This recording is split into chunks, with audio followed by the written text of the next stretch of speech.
Good morning friends. তো এখন দেখছি বাইরে বৃষ্টি হচ্ছে, তো বাইরে তোমাদের সাথে বাইরেটা শেয়ার করো, বৃষ্টিটা একটু কমো, ঠিক আছে? ওকে, টাটা।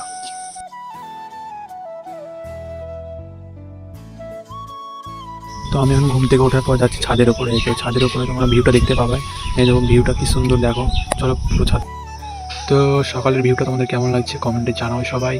তো পাশে আমাদের নতুন ঘর হচ্ছে, আর এটা হচ্ছে আমাদের নতুন ঘর। কদিন পরে এই ছাদটা ঢালাই দেওয়া হবে, তো তোমাদেরকে তখন ভিডিওটা দেবো, ছাদ ঢালাইয়ের ভিডিওটা। তো এখন তো তোমাদেরকে ভিউটা দেখানো হওয়ার পর এখন নিচে যাব। তো আরেকবার তোমাদেরকে দেখিয়ে নিলাম পাশেরটা ভিউ। এটা যেমন পাশের বাড়িতে কেউ থাকে না, বিক্রি করে চলে গেছে। তো এখন আমি নিচে যাচ্ছি, তো তোমরা নিচে গিয়ে তোমাদের ভিডিওটা শেয়ার করছি। আর হ্যাঁ, ভিউটা কেমন লাগলো কমেন্টে নিশ্চয়ই জানাবে, ঠিক আছে?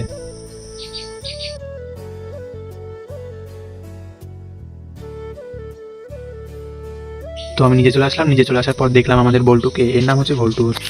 বল্টু বললে যেখানে থাকবে সেখান থেকে চলে আসবে। এর বয়স হচ্ছে প্রায় 7 থেকে 8 বছর মতো। ও নিয়ে এসেছিলাম, আমি নামটা রেখেছি। নামটা কেমন হয়েছে কমেন্টে বলবে তোমরা সবাই। তো বাড়ির ভিউটা তোমরা দেখতে পাচ্ছ। তো আমাদের বাড়ির পাশে ভুট্টা লাগিয়েছে। আর এটা হচ্ছে বাগান, আম বাগান। এটা হচ্ছে আমাদের নারকেল গাছ। উপরের ওয়েদারটা দেখো কেমন। এটা হচ্ছে আমাদের রাস্তা, সব লাস্টে আমাদের বাড়িটা। এটা হচ্ছে দেখো কি সরু রাস্তা, আমাদের টোটো ছাড়া কিচ্ছু ঢোকে না এই রাস্তাতে। তো এটা হচ্ছে ভুট্টার গাছ। তো তোমরা ভুট্টার গাছগুলো দেখতে পাচ্ছ কি সুন্দর হয়েছে, ভুট্টা বড় বড় হয়ে গেছে। তো এটা হচ্ছে আম বাগান, কি সুন্দর হয়েছে তাই না?